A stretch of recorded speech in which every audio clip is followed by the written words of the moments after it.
యుగాంతం తప్పదా? బాబా వంగా జోస్యం నిజం కాబోతుందా అంటే ప్రస్తుతం ఎక్కడ చూసినా కూడా ఇదే చర్చ కొనసాగుతోంది. జపాన్లో ఈరోజు తెల్లవారుజామున నేను ఈ వార్త చెప్పే సమయానికి ఎగ్జాక్ట్గా అక్కడ ఆల్రెడీ ఒక భూకంపం సంభవించింది. సుమారుగా 5.5 నమోదైంది. సో చాలా భారీ భూకంపంగా చెప్పాలి. సో ప్రస్తుతానికి బాబా వంగా మాటలు నిజం కాబోతున్నటువంటి ఒక సిచ్యువేషనే ఇక్కడ కనిపిస్తోంది. బికాజ్ అక్కడ జరిగిన సంఘటనలు ఈ వాదనకి చాలా బలంగా కొంత బలాన్ని సమకూరుస్తుందని చెప్పాలి. జపాన్లో మరోసారి భూకంపం సంభవించింది. తత్సుగో నగరంలో 5.5 తీవ్రతతో భూమి కంపించినట్టు తెలుస్తోంది. జపాన్లో కేవలం 2 వారాల్లోనే 1000 సార్లు భూమి కంపించింది. సునామీ హెచ్చరికలు జారీ చేసింది అక్కడ ప్రభుత్వం. ఐలాండ్లన్నింటి కూడా ఖాళీ చేయిస్తున్నారు అధికారులు. జూలై 5 నుంచి జపాన్లో భారీ భూకంపం రాబోతుందని చెప్పేటువంటి మాటల్ని బాబా వంగా చెప్పుకొచ్చారు. అయితే 3 లక్షల మంది చనిపోతారనే మాటలు కూడా తన హెచ్చరిక రూపంలో జారీ చేశారు. కరోనా, ముంబై దాడులు, 1945 నుంచి 2025 క్యాలెండర్ సేమ్ కావడం పైన కూడా కొంత జనాల్లో ఆందోళన కలుగుతోంది. అయితే ఆ తర్వాత అమెరికా ట్విన్ టవర్స్ కూల్చివేయడం, ఆ తర్వాత అక్కడ జరిగినటువంటి బారాక్ ఒబామా ప్రెసిడెంట్ అవ్వడం, ప్రిన్స్ డియానా మరణించడం, ఇవన్నీ కూడా బాబా వంగా చెప్పిన జోస్యాలకు కొంత నిజరూపం దాల్చాయనేటువంటి వాదన బలంగా వినిపిస్తోంది. కాబట్టి తాజాగా జపాన్లో జరిగినటువంటి ఈ సంఘటనలు కూడా మరింతగా బలం చేకూరుస్తున్నాయి. సో తత్సుగో అనేటువంటి ఐలాండ్ దగ్గర, టొకారో ప్రాంతం దగ్గర 5.5 నమోదైంది రెక్టార్ స్కేల్ పైన జపాన్లో భూకంపం. తెల్లవారుజామున 5 గంటల 30 నిమిషాల సమయానికి, మనకు వాళ్ళకి 4 గంటల సమయం తేడా ఉంటుంది. సో నేను ఈ వార్త చెప్పే సమయానికి ఆల్రెడీ అక్కడ భూకంపం సంభవించింది. సో సంభవించి కూడా అక్కడ అంతా కూడా ఇప్పుడే కుదుట పడుతోంది. తెల్లవారున వాళ్ళందరూ కూడా లెగుస్తూ ఉన్నారు. సో ఎగ్జాక్ట్గా బహుశా నేను అక్కడ జపాన్ టైమింగ్ పరంగా చూస్తే ఇప్పుడు ఎగ్జాక్ట్గా జపాన్లో టైం అనేది కొంత మనకంటే 4 గంటల ముందు, అంటే అక్కడ టైం ఎలా ఉంటుందో అర్థం చేసుకోండి. సో ఇప్పటికే అక్కడ భూకంపం సంభవించింది. ఆల్రెడీ భూకంపం సంభవించి ఎగ్జాక్ట్గా ఇప్పుడు జపాన్లో టైం 11:30గా వస్తోంది. అంటే మనకు వాళ్ళకి 4 గంటలన్నర తేడా. సో మనకంటే 4 గంటలన్నర ముందే వాళ్ళకి అక్కడ భూకంపం వచ్చింది. అంటే తెల్లవారుజామున జపాన్ టైమింగ్ ప్రకారంగా 5 గంటల 30 నిమిషాల సమయంలో తత్సుగో అనేటువంటి ఒక ఐలాండ్ దగ్గర 5.5 రెక్టార్ స్కేల్ పై నమోదవుతూ ఒక భారీ భూకంపం సంభవించింది. అయితే దీని ప్రభావం సుమారుగా కేవలం అక్కడ డెప్త్ ఎంతో తెలుసా? భూకంప కేంద్రం కేవలం 10 కిలోమీటర్ దగ్గర నమోదైంది. ఇక్కడ మీరు డైరెక్ట్గా దాని అథెంటిక్ ఇన్ఫర్మేషన్ కూడా చూడొచ్చు, ప్రభుత్వం ఏం చెప్తున్నాయనేది. ఒకసారి ఆ థర్డ్ బాక్స్ లో మీరు చూడండి, కింద కనిపిస్తోంది. ఒకసారి ఫుల్గా ప్లే చేయండి పీసీఆర్ అది. సో జపాన్ ఎర్త్క్వేక్స్, అక్కడి ప్రభుత్వం ఏం చెప్తోందంటే కనుక Japan earthquakes risk from July 5th to 6th strong earthquakes may occur in the southern and western regions. 96%, 96% అక్కడ రెడ్ కలర్ మార్చండి. ఇది నేను చెప్తున్న మాట కాదు, జపాన్ ఎర్త్క్వేక్స్ తన అఫీషియల్ ట్విట్టర్ ఖాతాలో ఈ విషయాన్ని వెల్లడించాయి. 96% చాలా పెద్ద భూకంపం సంభవించే అవకాశం ఉంది.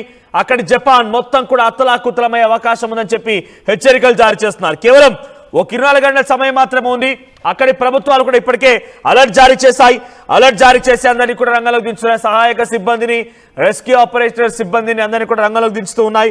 అయితే ఇక్కడ ఒక విషయం గమనించాలి. బాబా వంగా జోస్యంతో పాటుగా మనం చూస్తున్నాం, 4 రోజులుగా ప్రపంచ దేశాల్లో యుద్ధం జరుగుతున్న క్రమంలో కూడా 1945, 2025 రెండు క్యాలెండర్ కూడా దాదాపుగా సరి సమానంగా పోలి ఉన్నాయి. కాబట్టి 1945లో ఏం జరిగిందనే విషయం మనం పరిశీలిస్తే 1945లో జపాన్లోని ఒక దివి దగ్గర, టొకారా ఐలాండ్ దగ్గర ఈరోజు జరిగిన సంఘటన చేశారా?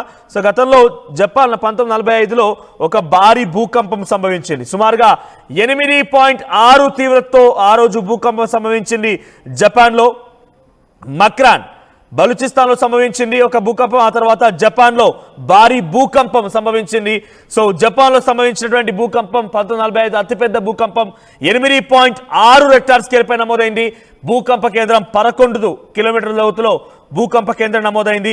మికావా ఎర్త్క్వేక్ గా చెప్పబడుతుంటుంది దాన్ని. సో మికావా రీజియన్ లో ఇది సంభవించింది. జపాన్ సెంట్రల్ జపాన్లోని మికావా రీజియన్ దగ్గర ఎర్త్క్వేక్ సంభవించింది. సుమారుగా ఆ సమయంలోనే 1945లోనే ఏదైతే ఆ రెప్లికేషన్ ఉందో, క్యాలెండర్ రెప్లికేట్ అవుతుందని చెప్తున్నారో, ఆ రోజు నేను చూశాను 1945కు సంబంధించి నిజంగా ఏం జరిగిందని నేను గూగుల్లో సెర్చ్ చేసి చూస్తే 8.6 రెక్టార్ స్కేల్ పై నమోదవడంతో పాటుగా సుమారుగా 7,000 మంది మరణించారు. అప్పుడే 7,000 మంది మరణిస్తే సుమారుగా 30,000 మందికి చాలా తీవ్రంగా గాయాలయ్యాయట. ఒకే రోజు కేవలం కొన్ని కొన్ని నిమిషాల పాటుగా భూమి కంపించింది. 8.6 రెక్టార్ స్కేల్ పై నమోదైంది. ఆ రోజున సుమారుగా 7,000 మంది మరణిస్తే 30,000 మందికి చాలా తీవ్రంగా గాయాలయ్యాయి. అయితే సునామీ హెచ్చరికలు జారీ చేశారు, కానీ సునామీ రాలేదన్నట్టు తెలుస్తోంది. సో సెంట్రల్ జపాన్లో 1945 జనవరి 13న ఈ ఘటన చోటు చేసుకుంది. అయితే ఇప్పుడు దాన్ని రెప్లికేట్ అవుతోంది. 2025, 1945 రెండు కూడా క్యాలెండర్ సేమ్గా ఉన్నాయి, దాదాపుగా సరిపోలుతున్నాయని చెప్పి ప్రపంచ దేశాల చర్చ జరుగుతున్న క్రమంలో ఇప్పుడు మరోసారి అదే విధంగా వస్తుందనేటువంటి అనుమానాలు కూడా ఉన్నాయి. సో బాబా వంగా జోస్యం 1945 క్యాలెండర్ ఈ రెండు తలుచుకొని అంతా కూడా అలర్ట్ అవుతున్నారు. సో ప్రపంచ దేశాలన్నీ కూడా ఒకసారిగా డెఫినెట్గా కొంత ఆందోళన గురవుతున్న పరిస్థితి కనబడుతోంది. సో ఇప్పుడు తాజాగా ఈరోజు తెల్లవారుజామున కూడా 5.5 రెక్టార్ స్కేల్ పై నమోదవడం కూడా దీనికి మరింతగా బలం చేకూరుస్తోంది. కేవలం 2 వారాల్లోనే 1000కి పైగా భూకంపాలు సంభవించాయి. 2 వారాల్లోనే 1000కి పైగా భూకంపాలు సంభవించి జపాన్ మొత్తాన్ని అతలాకుతలం చేస్తూ ఉన్నాయి. సో ప్రస్తుతానికి ఎలా ముందుకు వెళ్తోంది అక్కడ ప్రభుత్వం ఏం చెప్తోందంటే కనుక జూలై 1నే పెద్ద ఎత్తున ఇది అంచనా వేసింది. సో మొత్తం మీద భూకంపం సంభవించే అవకాశం ఉందని చెప్పి హెచ్చరికలు జారీ చేసి అక్కడి జేఎంఏ వార్తా కథనాన్ని ప్రచురించింది. ఎర్త్క్వేక్ అలర్ట్గా ఉంది కాబట్టి సునామీ రిస్క్ కూడా ఉంది. సో అక్కడ రెస్క్యూ ఆపరేషన్ సిబ్బంది కానివ్వండి ఎమర్జెన్సీ సిచ్యువేషన్ తలపిస్తోందని చెప్పుకొచ్చారు. ఆ తర్వాత జూలై 3న పక్కగా కన్ఫర్మ్ చేశారు, డెఫినెట్గా వస్తుంది, జపాన్లో ఒక భారీ భూకంపం సంభవించే అవకాశం ఉంది, 3 లక్షల మంది మరణిస్తారని చెప్పి బాబా వంగా జోస్యం నిజం కాబోతోందన్నటువంటి ఒక అనుమానం, ఒక భయంతో అక్కడ ప్రభుత్వాలు అలర్ట్గా మారాయి. సో ప్రస్తుతానికి ఈరోజు తెల్లవారుజాము జరిగినటువంటి ఈ భూకంపానికి సంబంధించి పెద్ద ఎత్తున ప్రభుత్వం అలర్ట్గా అయిపోయింది. సో సమీప కాలంలో పెద్ద ఎత్తున భూకంపం సంభవించే అవకాశం ఉందని చెప్పి అఫీషియల్ ట్విట్టర్ ఖాతాలో కూడా వెల్లడించారు. సో జపాన్ ప్రెసిడెంట్ కూడా ఇప్పుడు ప్రస్తుతానికి సౌదీలో ఉన్నారు.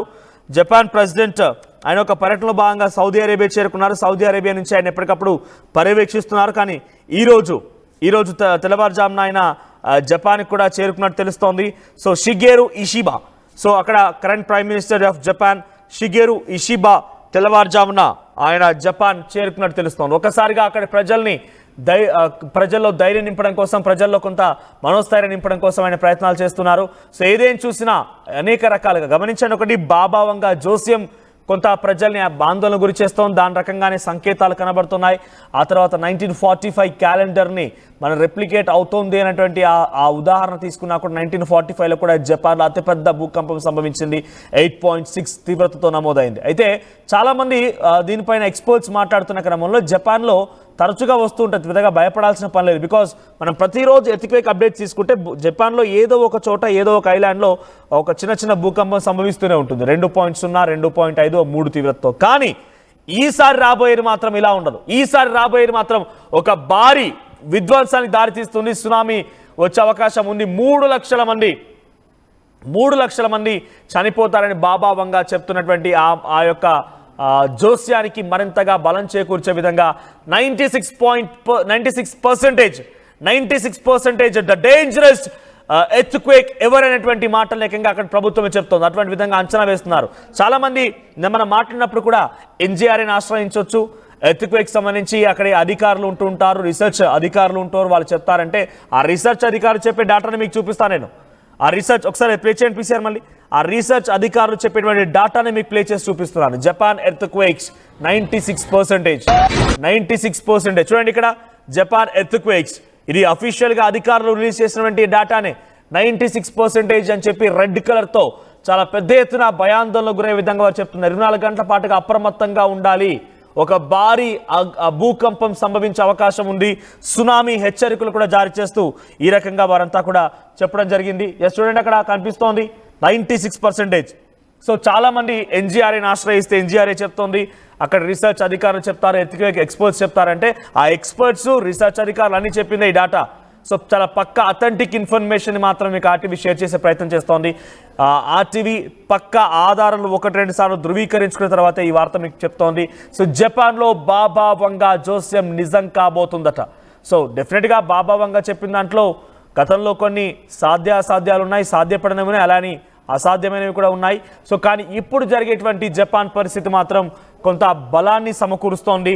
బాబా వంగా జోస్యం 1945 క్యాలెండర్ రెండు కూడా జపాన్లో ఒక భారీ భూకంపం రాబోతోంది, 3 లక్షల మంది మరణించబోతున్న దానికి చాలా బలమైనటువంటి ఒక వాదనని ఇస్తున్నట్టు కనబడుతోంది.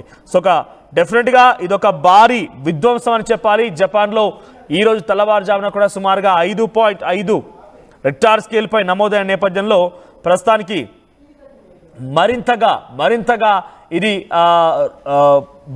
బలాన్ని చేకూర్చుకొని మరింతగా ఎక్కువగా అయ్యే అవకాశం కూడా ఉంది. జూలై 5 కేవలం కొన్ని గంటలు మాత్రమే ఉంది.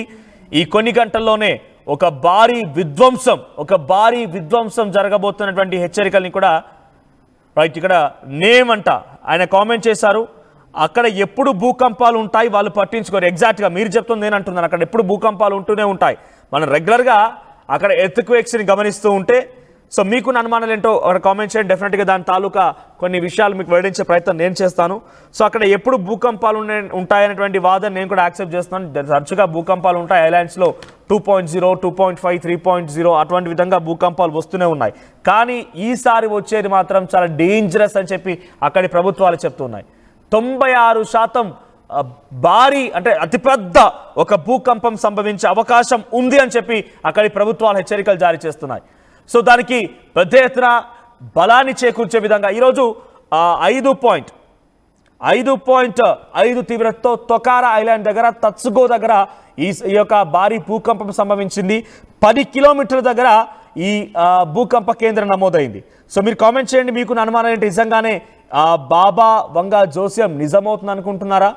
అట్ ద సేమ్ టైం యుగాంతం రావాలని కోరుకుంటున్నారని అడిగితే 50% మంది యుగాంతం రావాలని కోరుకుంటున్నారు. యుగాంతం రావాలని కోరుకుంటున్నారంటే 50% మంది. అంటే బేసిక్గా ఒకటి సామెత ఉంటుంది, చాలామంది చెప్తూ ఉంటారు, ఐఎమ్ వెయిటింగ్ అంట. పాపారావు దెబా ఐఎమ్ వెయిటింగ్ అంటున్నాడు ఆయన. అంటే మీరు దేనికోసం వెయిట్ చేస్తున్నారు? భూమి మొత్తం అంతమైపోవాలనుకుంటున్నారా? మీకు అంతలా ఇబ్బంది కలుగుతుందా? లేకపోతే మీతో పాటుగా మీ శత్రువులు కూడా ఉంటారు కాబట్టి వాళ్ళు కూడా పూర్తిగా మీతో పాటుగానే ఒక విధ్వంసం జరిగి అందరూ కూడా ప్రాణాలు కోల్పోవాలని కోరుకుంటున్నారా? పాపారావు గారు ఐఎమ్ వెయిటింగ్ అబ్బా అంటున్నారు. సో ఇంకా ఇక్కడ చూడండి, యుగాంతం రావాలని కోరుకుంటున్నారా అంటే 52% మంది ఎస్ అంటున్నారు. బెస్ట్ కామెడీ అంట దినపాటి వెంకటాద్రి. చాలా సీరియస్ ఇష్యూని నిజంగా మీ అభిప్రాయాలు తీసుకున్న తర్వాత కామెడీగానే అయిపోతుంది.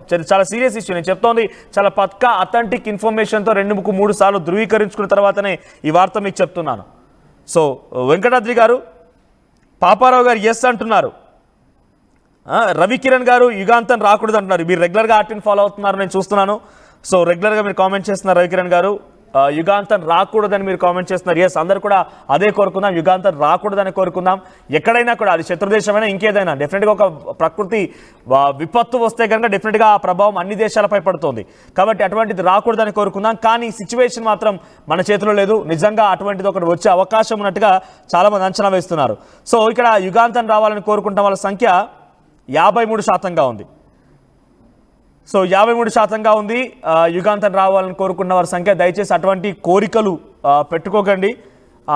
అది ప్రకృతి విపత్తు వస్తే డెఫినెట్గా అందరినీ కూడా తుడిచిపెట్టుకుపోతుంది.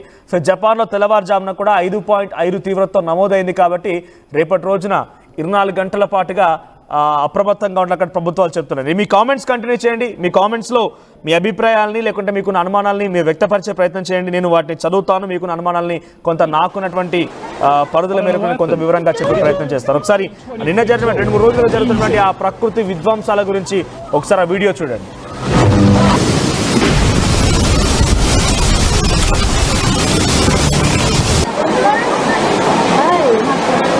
There's people in the sea.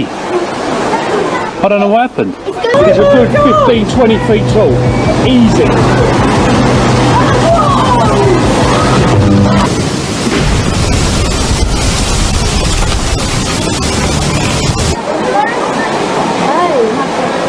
There's people in the sea. I don't know what happened. It's a good 15-20 feet tall. Easy.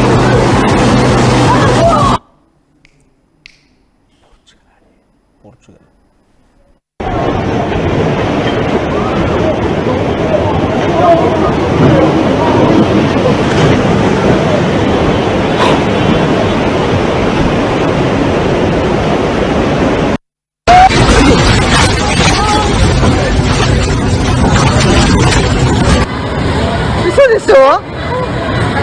He knows it.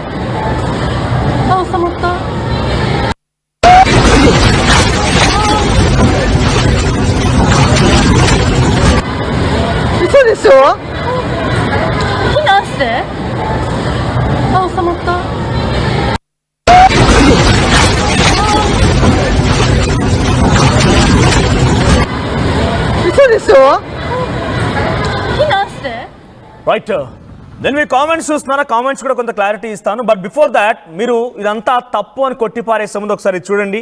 ఇది పోర్చుగల్లో జరిగింది. సో ఇక్కడ ఏం జరిగిందని అంటే కింద సముద్రం ఉంది, ఆ మేఘాలు ఏవైతే ఉన్నాయో సముద్రం పైన అలా తేలియాడుతూ కనబడ్డాయి. చూసారా, దీన్ని రోల్డ్ క్లౌడ్ అంటూ ఉంటారట. ఒక్కసారిగా కెరటాలు ఎగిసిపడడం ఏంటి, మేఘాలు సముద్రాన్ని తాకడం ఏంటి అంటే దీన్ని మనం బహుశా మీరు దీన్ని కూడా తప్పుబట్టి మేఘాలు నీళ్లు తీసుకుంటున్నాయి, నీళ్లు తాగుతున్నాయి, ఇవన్నీ చెప్పడానికి సొల్లు బాగానే ఉంటుంది, కానీ అది సాధ్యం కాదు. న్యాచురల్గా జరిగేటువంటి అంశం, న్యాచురల్ ఒక ప్రకృతి విపత్తి ఇదంతా కూడా. పోర్చుగల్లో మేఘాలు సముద్రాన్ని తాకి అక్కడి ప్రజల్ని భయభ్రాంతకు గురి చేశాయి. ఏకంగా ఒక సునామీ వస్తుందన్నట్టుగా విజువల్స్ కనిపిస్తున్నాయి, ఎగ్జాక్ట్గా జరిగాయి. మీకు కనుక మేము చెప్పేది కొంత అనుమానంగా అనిపిస్తే మేము చాలా పదే చెప్తున్నాం, I'm proud to be journalist. At the same time ఆర్టీవీలో ఈ వార్తలు చెప్తున్నందుకు నిజంగా గర్వంగా ఉంది. బికాస్ ఏ తెలుగు మీడియా కూడా చేయనటువంటి ఒక ప్రయత్నం, ప్రతిసారి కూడా ఇంటర్నేషనల్ లెవెల్ జరిగేటువంటి విషయాలపైన కూడా తెలుగు మీడియాలో ఆర్టీవీ మాత్రం ఎప్పటికప్పుడు మీకు అప్డేట్ అందిస్తోంది. చాలా పక్క అథెంటిక్ ఇన్ఫర్మేషన్ మాత్రమే పాస్ చేస్తోంది. పోర్చుగల్ జరిగినటువంటి ఈ సంఘటన చూడండి, మేఘాలు, దీన్ని రోల్డ్ క్లౌడ్స్ అంటూ ఉంటారట. సో మేఘాలు మొత్తాన్ని కూడా ఆ సముద్రం పైన కనిపించాయి, సముద్రం పైన దాన్ని తాకుతూ కనిపించాయి. ఈ విజువల్స్ అన్ని కూడా ప్రస్తుతం సోషల్ మీడియాలో వైరల్గా మారాయి. సో డైరెక్ట్గా ఎలా కనిపిస్తోంది విజువల్ అంటే సునామీ హెచ్చరికని దారి తీసే విధంగా కనిపిస్తోంది. సునామీ వచ్చిందనంటే కనిపిస్తోంది. కెరటాలు ఎగిసిపడడం, ఆ ఎనర్జీ చూడండి, కెరటాలు ఎలా ఎగిసిపడుతున్నాయో. దాదాపుగా ఇలా వచ్చిన తర్వాత 100-150 మీటర్ల వరకు సముద్రం ముందుకు వచ్చేసిందట. ఇది జనరల్గా జరిగే ప్రక్రియ, కానీ అది అనుకోని సంఘటన. అసలు అటు రీసెర్చ్ అధికారులకి కూడా అంతుపట్టినటువంటి ఒక అంశంగా కనిపించింది. ఇవన్నీ అబద్ధాలు అంటారా? నేను మళ్ళీ మీ కామెంట్స్ చదువుతాను. సో అలా ఏం చెప్తున్నారంటే ఇక్కడ ఎలియా చెండా అంట, ఆయన కామెంట్ చేస్తారు. ఏమంటారంటే యుగాంతం అంటే జపాన్లోనే కాదు ప్రపంచం అంతా వస్తుందట. సో అటువంటి ఒక అంచనాలే ఉన్నాయి, అటువంటి ఒక సంకేతాలే కనబడుతూ ఉన్నాయన్నట్టుగా అధికారులు చెప్తున్నారు. ముఖ్యంగా ఇప్పుడు నేను చెప్పేది కేవలం జపాన్ గురించి మాత్రమే. సో ఇక్కడ గునిగోపి ముదిరాజ్ అంట, పాపాత్ములు చనిపోయి పుణ్యాత్ములు బతకాలి. దయచేసి గోపి గారు, ఒక్కసారి న్యాచురల్ కెలమిటీ వచ్చిందనంటే, ప్రకృతి విపత్తు వచ్చిందంటే అది లెక్కలు వేయదు. పుణ్యాత్ములు ఎవరు, పాపాత్ములు ఎవరు లెక్కలు వేయదు. సో మనం అనుకుంటా, మన నమ్మకం మాత్రమే ఉంటుంది, చనిపోయిన వాళ్ళందరూ పాపాత్ములని, బతుకున్న వాళ్ళు పుణ్యాత్ములు. అలా ఏం లేదు. పుణ్యాత్ములు పాపాత్ములు అని చెప్పి ప్రపంచానికి లేకుంటే ప్రకృతి విపరీతానికి తెలియదు కాబట్టి అలా లెక్కగట్టలేము. సో అలా రాకూడదని కోరుకుందాం. సో లైఫ్ మీద హోప్ లేదు, సో యుగాంతం రావాలంట. నాయనో ఎడ్యుకేట్ చెక్ అంటే లైఫ్ మీద హోప్ లేదు, యుగాంతం రావాలని చెప్పి కోరుకుంటున్నారైనా. సారీ అండి, మీకు అంతలా ఏం ప్రాబ్లం వచ్చిందో నాకు తెలియదు, కానీ లైఫ్ మీద హోప్ లేదని చెప్తున్నారు మీరు. అది ఏకంగా అందరికీ ఆపాదించే విధంగా ఉంది. సో మీరు కోరుకుంటున్నట్టుగా నిజంగా యుగాంతం వస్తే అందరం చచ్చిపోతాం కాబట్టి మీరు అటువంటి ప్రయత్నం ఏం చేయకండి. నిజంగా మీకేమైనా సమస్య ఉంటే సమస్యను ఎలా ఎదుర్కోవాలో ప్రయత్నం చేయండి, కానీ మీకు లైఫ్ మీద హోప్ లేదని చెప్పి అందరినీ చచ్చిపోవడం కరెక్ట్ కాదు అది. రైట్, ఇక ఒకవేళ ఎర్త్క్వేక్ వస్తే వాళ్ళు సేఫ్ ప్లేస్కి వెళ్ళే ఛాన్స్ ఉంటుందా? ఎస్, మంచి క్వశ్చన్ అడిగారు పవన్ కుమార్ గారు, కండ్ల పవన్ కుమార్ గారు. సో ప్రభుత్వాలు అయితే ప్రయత్నం చేస్తున్నాయి, అక్కడ ప్రభుత్వాలు రెస్క్యూ ఆపరేషన్స్ చేపడుతున్నాయి. అయితే చిన్న ఐలాండ్స్, సుమారుగా 17,000 ఐలాండ్స్ ఉన్నాయంటే జపాన్లో. 17,000 ఐలాండ్స్ ఉన్నాయి, చిన్నవి జపాన్లో. సో వారందరినీ కూడా అక్కడి నుంచి ఎవాక్యుయేట్ చేయిస్తున్నారు, అక్కడి నుంచి తరలిస్తున్నారు సుదూర ప్రాంతాలకి, మంచి ప్రాంతాలకు తరలించి వారందరినీ సేఫ్గా ఉంచేందుకు ప్రయత్నం చేస్తున్నారు. బికాస్ ఆ సునామీ లేకపోతే ఆ భూకంపాల వల్ల ఆ చిన్న ఐలాండ్స్ మొత్తం కూడా నీట మునిగిపోయే అవకాశం ఉంది, ఒక బిగ్గెస్ట్ నష్టం జరిగే అవకాశం ఉంది. సో అక్కడ ఏదన్నా ఆస్తి నష్టం జరిగింది, కానీ ప్రాణాలు కోల్పోవద్దు అనేటువంటి ఒక ఆలోచనతో జపాన్ ప్రభుత్వం ఏం చేస్తుందంటే ఆ ఐలాండ్స్ ఎక్కడెక్కడైతే హెచ్చరికలు జారీ అవుతున్నాయో వారందరినీ తీసుకొచ్చి సురక్షిత ప్రాంతాలకు తరలిస్తోంది. సో మీకు అర్థమైందనుకుంటున్నా పవన్ కుమార్ గారు. ఎస్, ఇక్కడ యుగాంతం ముందు మా ఊరు రావాలంట. మీదే ఊరు. సంధ్య గారు కామెంట్ చేశారు, యుగాంతం ముందు మా ఊరు రావాలంటున్నారు ఆవిడ. మరి అంతలా ఏం జరిగిందో. సో ఇలాంటి అంతకుముందు చాలా చెప్పారు. 1999 ఎండ్ అన్నారు, ఆ తర్వాత 2012 అన్నారు. ఇవేవి అవ్వలేదు. ఇలాంటి వార్తలు జస్ట్ జనాలకి టైంపాస్ అంతే, పాజిటివ్గా ఆలోచించండి. కోర్స్ ఇది వార్తలు టైంపాస్ కాదండి, దయచేసి మీరు అర్థం చేసుకోండి. రవికిరణ్ గారు, మీరు రెగ్యులర్గా ఫాలో అవుతున్నారు కాబట్టి మీకు క్లారిటీ ఇస్తున్నాను. నేను పక్కా అథెంటిక్ ఇన్ఫర్మేషన్ మాత్రమే పాస్ చేస్తున్నాను. ఇక్కడ ఎవరిని టైంపాస్ చేయాలనో లేకపోతే తప్పుడు వార్తలు చూపించాలన్న ఉద్దేశం ఎవరికీ లేదు. పదే ఇంటర్నేషనల్, ఇక్కడ మన దగ్గర జరిగిన సంఘటన కాబట్టి, మన కళ్ళెదుటున్నది కాబట్టి మనం చెప్పే వాటిని కొన్ని వాస్తవం అనుకుంటున్నాం. కానీ ఎక్కడో జరిగింది మీరు చూడలేకపోతున్నారు కాబట్టి ఇలా చెప్పేది అంతా కూడా కొంత మీకు అవాస్తవం కనిపించవచ్చు, దాంట్లో మిమ్మల్ని తప్పుపట్టను. కానీ నేనేమంటున్నానంటే అక్కడ జరిగేటువంటి సంఘటన ఏదైతే ఉందో ప్రభుత్వాలు అంగీకరించాయి. సో చాలా వరకు జరగలేదనే విషయంపై నేను అదే చెప్తున్నాను. బాబా వంగా జోస్యం కొన్ని సందర్భాల్లో సాధ్యమైంది, ఇంకొన్ని సందర్భాల్లో అసాధ్యం కూడా అయింది. తను చెప్పిన దాంట్లో Barack Obama Africa American president అవుతారన్నది వాస్తవం, ప్రిన్స్ డయానా చనిపోతారన్నది వాస్తవం. అంటే తను చెప్పిన జరిగాయన్నట్టుగా ప్రపంచ దేశాలు నమ్ముతున్నాయి. నేను కాదు నమ్మడం, మీరు నేను నమ్మడం కాదు, ప్రపంచ దేశాలు నమ్ముతున్నాయి, చాలా మంది కూడా నమ్ముతూ ఉన్నారు. ఏకంగా డిస్కషన్స్ జరుగుతున్నట్టు అర్థం చేసుకోండి తను చెప్పేటువంటి విషయాలపైన. సో దాన్ని బట్టి చూస్తే కొన్ని జరిగినవి ఉన్నాయి, అలాగని చెప్పి మీరు చెప్పినట్టుగా జరగనివి కూడా ఉన్నాయి. ఇప్పుడు నేను చెప్తోంది బాబా వంగా జోస్యం నిజమవుతుందా కాదా అనేటువంటి ఆందోళన ప్రజలు పడుతూనే కొంత టెక్నికల్గా కూడా సైన్స్ పరంగా కూడా తన వాదనకి బలం చేకూర్చే విధంగా జపాన్లో వరుస భూకంపాలు, ఈరోజు తెల్లవారుజామున కూడా భూకంపం రావడం అనేది బాబా వంగా జోస్యానికి బలాన్ని చేకూరుస్తోంది. తను చెప్పింది జరుగుద్దా జరగదా డిస్కషన్ కాదు ఇక్కడ, తన వాదనకి బలాన్ని చేకూర్చే అంశాలు కొన్ని ఉన్నాయి. అటువంటి విధంగానే మీకు చెప్పే ప్రయత్నం నేను చేస్తున్నా. ఇక జపాన్లో యుగాంతం వస్తే మన ఇండియాకి ఏమైనా ప్రాబ్లం వస్తుందా అండి ఇస్మార్ట్ శంకర్ అంట. సో నాకు తెలిసినంతగా పెద్దగా ప్రాబ్లం ఏమి ఉండకపోవచ్చు, కొంత డెఫినెట్గా ప్రాబ్లం ఎటువంటి ప్రాబ్లం ఉండదు. బికాస్ జపాన్లో అయితే చాలా భారీ నష్టం వాటిల్లో అవకాశం అయితే ఉంది, కానీ ఇండియాకి ఎటువంటి విధంగా హాని ఉండకపోవచ్చు. సో మీ కామెంట్స్ కంటిన్యూ చేయండి, మీకున్న అభిప్రాయాల్ని, మీకున్నటువంటి అనుమానాల్ని మీరు వ్యక్తపరిచే ప్రయత్నం చేయండి. వాటన్నింటి కూడా డెఫినెట్గా కొంత నివృత్తి చేసే ప్రయత్నం చేస్తాం. సో మంచి వాళ్ళకి రోజులు లేవు కావాలి కాబట్టి యుగాంతం కావాలంట, మంచి వాళ్ళకి రోజులు లేవని చెప్పి యుగాంతం కావాలంట. రాయల ఝాన్సీ రాణి గారు అంటున్నారు. సో మంచి వాళ్ళకి రోజులు లేవు కాబట్టి యుగాంతం కావాలంట. నిజంగా మీరు అంటున్నది ఏందో నాకు అర్థం కావట్లేదు. చచ్చిపోవాలని కోరుకోవడం ఏంటంటే నాకు మనుషులంతా కూడా మీతో పాటుగా చాలామంది ఉంటారు. మనం సమస్యను ఎదురోడి నిలబడాలి కానీ మనం ఎందుకు ఈ రకంగా ఆలోచిస్తాం అర్థం కావడం లేదు. ఇక్కడ ఒక వ్యక్తి కామెంట్ చేశారు, అందరికీ రాని న్యూస్ ఆర్టీవీకి మాత్రమే. ఎస్, ఆర్టీవీ మాత్రమే ఎందుకు చెప్తుందంటే మేము అన్ని ఆస్పెక్ట్స్లో చూస్తాం కాబట్టి. మీరు యుద్ధానికి సంబంధించి గమనించండి, ఇండియా పాకిస్తాన్ యుద్ధం సమయంలో ఆర్టీవీ కంటిన్యూస్ లైవ్ కవరేజ్, ప్రతి క్షణం కూడా ఏం జరుగుతుందనేటువంటి విషయాన్ని మీకు వెల్లడించే ప్రయత్నం చేస్తాం. అథెంటిక్ ఇన్ఫర్మేషన్ మాత్రం మీకు పాస్ చేయగలిగాం. వేరే వాళ్ళు ఎందుకు చూడడం లేదనంటే మీకు సంబంధించి ఎప్పటికప్పుడు అవగాహన కల్పించడం, మీకు ఇంటర్నేషనల్ లెవెల్లో కూడా తెలుగు వార్తా ప్రసారాల్ని అందించడం, నేషనల్ లోకల్ స్పోర్ట్స్ వార్త ఏదైనా మీకు అందించడమే లక్ష్యంగా ఆర్టీవీ ఉంది. కాబట్టి మా ఎక్స్పర్ట్స్, మా టీం ఎప్పటికప్పుడు పసిగట్టి ఆ వార్తల్ని మీకు అందించే పనిలో ఉంటుంది. కాబట్టి ఆర్టీవీకి మాత్రం ఇలాంటి వార్తలు వస్తూ ఉంటాయి. సో మీరు దీన్ని నమ్మకపోతే ఒకసారి మీరు చూడండి, మీరు గమనించండి, గూగుల్లో సెర్చ్ చేయండి, పోర్చుగల్లో ఈ రోల్డ్ క్లౌడ్ వచ్చింది నిజమా కాదా ఒకసారి మళ్ళీ అది గవర్నమెంట్ అఫీషియల్ది ట్విట్టర్ ప్లే చేయండి పీసీఆర్. సో నేను ఇక్కడ ఏది తప్పు చెప్పడం లేదు, అక్కడ ఉన్నటువంటి అథెంటిక్ ఇన్ఫర్మేషన్ మాత్రం మీకు పాస్ చేస్తున్నాను. మాకు ఎలా వస్తున్నాయంటే మా దగ్గర ఎక్స్పర్ట్స్ టీం ఉంది, ఎక్స్పీరియన్స్డ్ జర్నలిస్టులు ఉన్నారు, మా దగ్గర పర్ఫెక్ట్ టీం ఉంది. అందుకే మాకు ఎప్పటికప్పుడు లేటెస్ట్ అప్డేట్స్ అందుతూ ఉంటాయి. మీకు వార్తను అందించడం కోసం ఆర్టీవీ ముందుగా ఉంటుంది. థ్యాంక్ యూ, మమ్మల్ని మీరు అప్రిషియేట్ చేస్తున్నారు, thank you. So at the same time yes, ఇక్కడ నేను ఆర్టీవీ తోపు దమ్ముంటే యాప్ అంట అశ్రు కామెంట్ చేస్తున్నారు. సో ఇక్కడ నేను వార్తని ప్రచురించడం, వార్తని మీకు చెప్పడం మా బాధ్యతగా ఉంది. డెఫినెట్గా మేము ఇటువంటి విషయాలను ఎప్పటికప్పుడు మీకు అందిస్తూనే ఉంటాం, ఇంటర్నేషనల్ జరిగేటువంటి ఆస్పెక్ట్స్ పైన కూడా. సో ఇది మేము జోస్యం గురించో లేకపోతే జోస్యం వస్తుందో రాదో, జోస్యం జరుగుతుందో కాదో అనేది కాదు, ఇక్కడ చాలా పక్కాగా అథెంటిక్ ఇన్ఫర్మేషన్ మాత్రమే చెప్తున్నారు. జపాన్లో ఈరోజు తెల్లవారుజామున 5.5 రెక్టార్ స్కేల్ పైన తుత్సుగో అనేటువంటి ఒక ఐలాండ్ దగ్గర నమోదైంది భూకంపం. సో 10 కిలోమీటర్ల దగ్గర భూకంప కేంద్రం నమోదైంది. సో అక్కడ ప్రభుత్వాలు కూడా అలర్ట్ అయ్యాయి. జూలై 5 నుంచి 6 వరకు అందరూ అప్రమత్తంగా ఉండాలని చెప్పి సార్ ఫుల్గా ప్లే చేయండి పీసీఆర్, అందరికీ చాలా చక్కగా కనిపించాలి. సో ఎస్, ఇక్కడ చూడండి, Japan earthquake risk, Japan earthquakes official Twitter account, అది అఫీషియల్ ట్విట్టర్ అకౌంట్ నుంచి Japan earthquake risk from July 5 to 6, strong earthquakes May occur in southern and western regions అని చెప్పి 96% అని చెప్పి వాళ్ళు చెప్తున్నారు. సో ఇది చూసాక కూడా మీకు ఇంకా తప్పుగా అనిపిస్తే ఇక మీ ఇష్టం, దానికి ఎవరేం చెప్పలేరు. సో ఇక మీ అభిప్రాయాన్ని కామెంట్ చేసే ప్రయత్నం చేయండి.